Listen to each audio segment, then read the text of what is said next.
We are back with the fourth and final game. Let's battle one last time. Alright, we are on the play again. Our hand is all in all pretty good. We have Prospector into Relic into Spelunker. Seems good. Let's keep. Maybe we even get a 1-drop to shoot down. That's always the dream. But either way, we're probably gonna play the Pitfall trap turn 2. But we'll see. Maybe there we will see colors where this matters. I guess now we have a reason not to. And I think playing this makes the most sense here.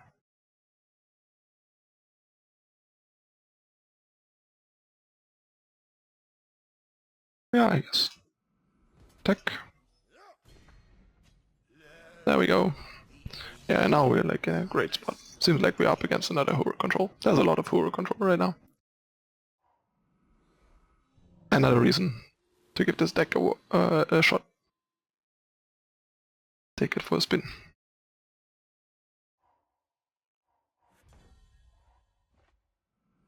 There we go. This deck punches so hard, it's amazing. Yeah, next turn, even if we have nothing else to do, we can just play like Pitfall Trap, Scout, and just kind of set up our stuff to make sure we draw more impact off the top.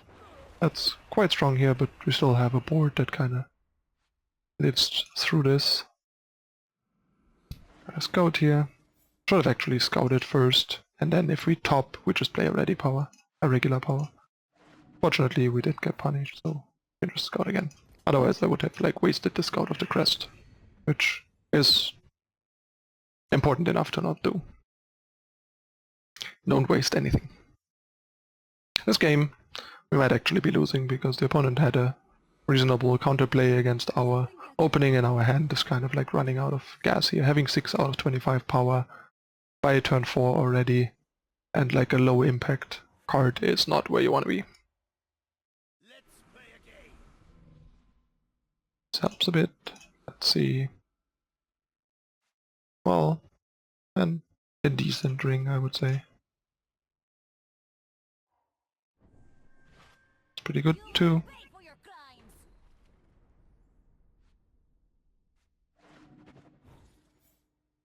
Happily take it. And guess we play this.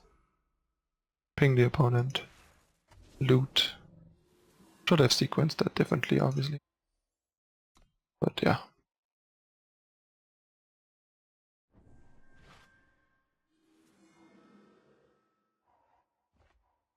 We should be a card deeper in our deck than we are. My mistake.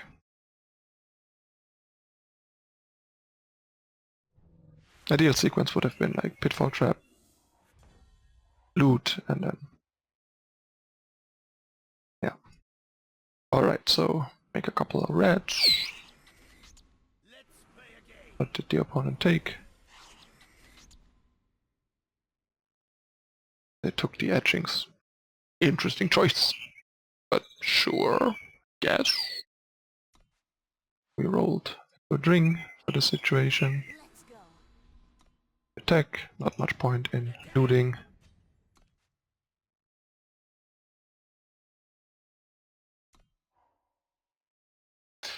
This brings us back to the Looter's Paradox. If you don't know what that is, Google it, read it. I'm in, at least in this deck, in this situation, in the camp of don't loot. But, yeah. There are arguments for actually looting there with no card in hand.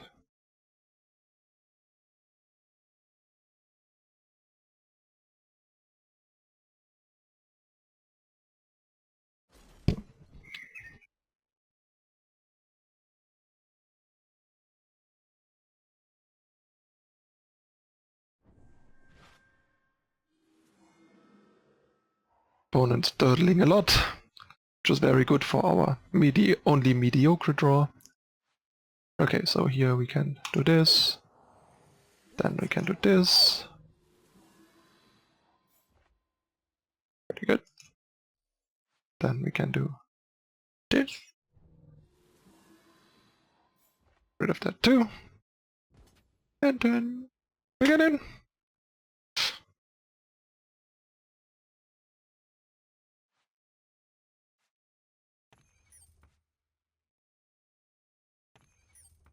Yeah, like if we had found an Obelisk here, this would have been pretty much a done deal.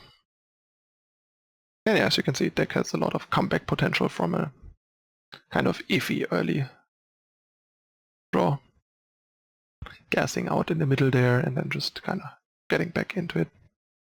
So much incremental advantage in the deck. Deck is also so sweet. I just really enjoy playing the deck. It does so many cool things, has so many subtle interactions, so much potential. Great. Truly underestimated.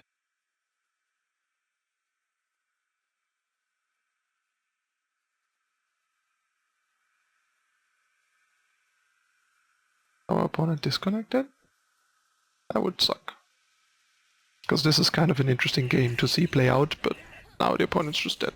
I think we're pretty likely to win, especially like if the opponent doesn't sweep next turn, we get Swift Refusal and then just win the game. And even if they do sweep, we just kind of make a token, can make a token and stuff, or just if we draw a relic, play the relic, get a red back, or if we draw a blank, we just play Smuggler and get Vault probably to reload, and we just start Vault chaining and win that way, potentially. But yeah, would have been an interesting game to see play out. Unfortunately, we didn't, so gotta take it as the win, as the almost win that it was, that then turned into a definite win because the opponent disconnected before they died. Or let us time out. I mean, there's also the possibility that the opponent just kind of like let us time out because he didn't have anything to come back next turn. Maybe the opponent was hoping us out of frustration. That's also very possible, because their draw didn't seem that impressive. Alright, that's it for Auralian Relics. We are undefeated. Deck showed off its power and how it plays out nicely. Also saw some of the consistency weaknesses in the last game, but the deck still has a lot of power and incremental advantage to pull out of that, as we saw us do there. So yeah, deck's really cool, also really, really strong. Possibly one of the best decks right now. Still stand by that statement. The only thing holding it remotely back basically is the potential like consistency issues, making it not the most reliable deck at all times, but win percentage wise across the field and in general, I can totally see the deck having a higher win percentage than even any of the more consistent decks like Hero Control or Stone Sky Midrange, for example. So yeah, just gotta like kind of have to be able to deal with the swings of the deck. Alright, that's it for this time. Hope you guys enjoyed it. If you did, hit the like button, subscribe to the channel, turn on notification icon to not miss out on anything, leave a comment, share it with your friends, and last but not least, please consider whitelisting EternalTitans.com and YouTube on your adblock to help support our free content. That would mean a lot. And yeah, that's it again for this time. I'm your host ManuS. I thank you for watching, and I'll see you next time. Bye.